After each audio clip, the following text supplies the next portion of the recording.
上次讲到精灵的故事，收到不少反馈，谢谢大家。我们这个频道讲的是古今中外的趣闻，那不免会涉及到一些神秘现象，我们都会尽量用科学来论证。那在精灵节目里有一个叫北极熊和汪的朋友提出一个问题，他觉得那些精灵是长得像翅目类的昆虫，他认为高维度的生命不需要翅膀。那我也没见过精灵，所以呢，在搜集更多信息的同时，就联系了原作者。作者很快回复了，他说，我视频里的精灵样生物不是一个种类的，多数都是地球上的某种生物，比较罕见，或者是变异了，那以前就存在，只是鲜为人知而已。不过那个英国妇女拍到的精灵照片和她说的是一样的，这种精灵有翅膀，但不是昆虫，和昆虫完全不沾边儿。他说，高维度的生命种类繁多到难以计数，有翅膀的生命体也是很多的。人类知道的，比如天使和天马，都是有翅膀的。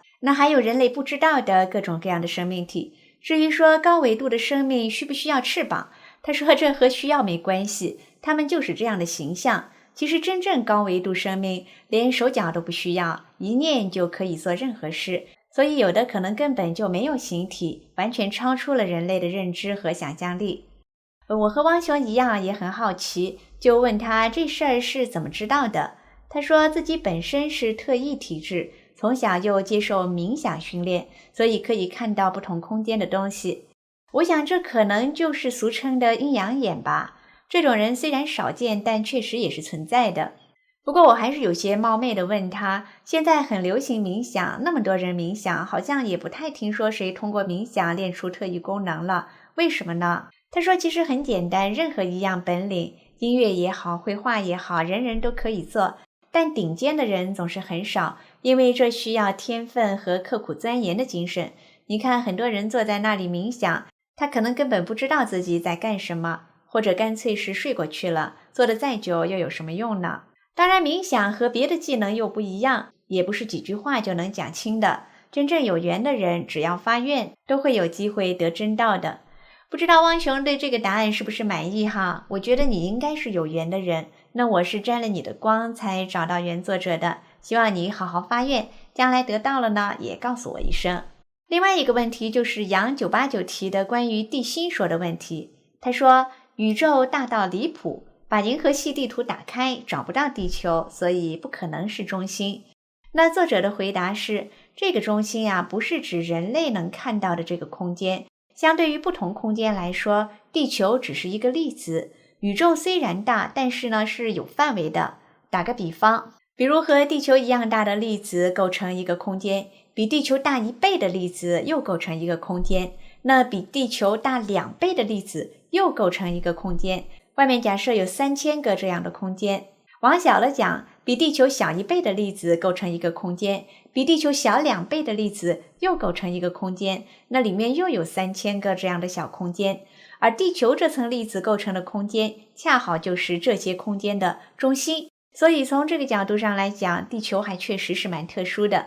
地心说不是本次人类文明发现的，是史前比人类发达的高级生命发现的。这个说法是流传下来了，但是人类却解释不清，所以会造成很多争论。他还说这个解释也不是完全准确，因为不同空间的存在形式是很复杂的，是多维的立体的，一时半会儿呢也讲不清。总之就是在这个和我们人类有关的宇宙中，地心说是存在的。地球这个位置在地球形成之前存在过别的不同的星球，上面生活的就是我们现在所说的外星人。后来那些星球毁灭了，上面幸存的生命体跑到别的星球去了，又生活了漫长的时间。他们的祖先把原来地球生活的事情告诉后人，代代相传，都想回到自己故乡的那个星球去。等他们回来之后，却发现同样的地方，差不多的星球里面却住着不一样的人，就是我们现在的人类。人类的科技对他们来说是太小儿科了，比如交通工具，他们的飞碟比人类的火箭高级了不知多少倍，不说别的，就一个速度完全不能比。他说飞碟之所以快，不是单纯的速度，而是它运行的空间不一样。我记得以前有人提出折叠法的时空穿越理论，就是比如一张纸上画一条直线，从 A 到 B 要花一定时间，如果你把这张纸折起来， A 点和 B 点重叠了，那么就瞬间从 A 到 B 完成了时空穿越。但是他说飞碟的快不是这个概念，不同空间的时间是不一样的。飞碟进去的空间也许没有时间，或者时间非常慢，所以对人类来说，比如从上海飞到旧金山要10来个小时，可是飞碟在那个空间晃一下，那边的时间几乎没有动，等于瞬间就从上海到旧金山了。哎呀，我觉得这个理论是太好了，这里的朋友啊，不知道有没有做这方面研究的，赶紧搞一个出来，以后旅行就没那么辛苦了。虽然人类的科技太落后，但是外星人却对人的身体非常感兴趣。他们捉了不少地球人回去研究，很多人类失踪案就是他们干的。结果他们发现，人类的身体比他们的高级不知多少倍，不仅长得比他们漂亮，而且设计得非常精致巧妙，有自我修复的能力，让外星人简直是太羡慕了。他们不明白人这个生物是哪儿来的，但是非常想拥有和人类一样的身体。怎么办呢？最简单的办法就是和人交配。比如中国1994年发生的孟兆国事件，这孟兆国是黑龙江省哈尔滨五常市一个林场的职工，当地居民反映在凤凰山看到不明飞行物。孟兆国作为林场职工呢，就去调查，结果被外星人看中了。他说一天晚上在家里睡觉，一个女外星人突然进来，他不由自主飘到空中，和外星人发生了关系。当时老婆孩子都睡在他旁边，却毫无察觉。40分钟他才回到床上，发现大腿出现了很长一条疤痕。后来又有外星人来找他，说他们是来考察地球的，因为他们居住的木星要被彗星撞毁，他们想移民地球。找孟兆国呢，是为了借种。这件事情听上去太离奇了，虽然孟兆国后来通过了测谎试验，但是还是有很多人都不相信。我们这个通灵朋友说，孟兆国这事啊是真的，外星人采用了一种思维传感控制的技术，并且隐身在另外空间，所以呢他身边的人都看不到，只有他能体会到。外星人希望和人类交配后生下一个有人类完美身体，就有外星人思维的后代，但是事与愿违，杂交的胚胎都很难存活，勉强出生了也是很不正常，要么肢体残缺，要么智力不健全，他们只好放弃了和人类交配延续后代的想法。后来他们又想出来一个办法，用医学界的话讲，就是有点像移植，但不是只移植一个器官，而是整体移植，把一个外星人的大脑移植到一个健康地球人的身体上。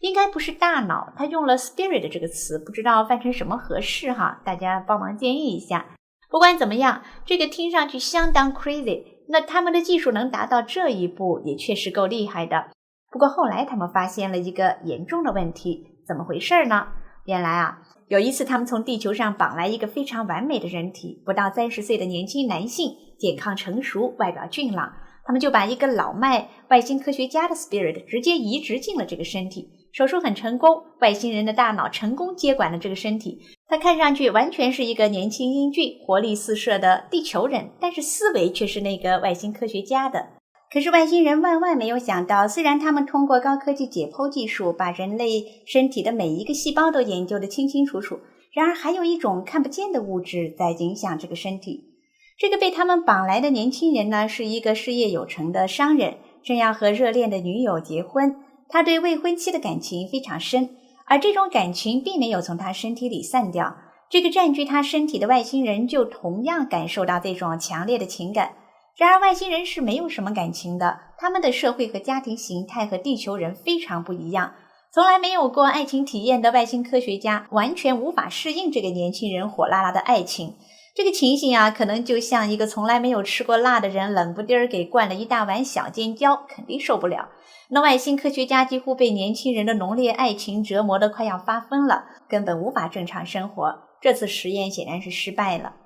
讲到这儿，大家是不是和我一样好奇哈？这种事情这位作者朋友是怎么知道的？他说近些年来这地球的外星人是越来越多，他在冥想的时候经常在不同空间看见不同种类的外星人。外星人发现他能够看见自己，也觉得很好奇。那慢慢的他就认识了一些外星人，才知道外星人也有好的有坏的。有外星人就看中了他的身体，因为他的身体不仅年轻健康，而且单纯干净。他从小修炼戒除情欲，所以呢没有那些个强烈的情感和欲望，是一个非常完美的实验品。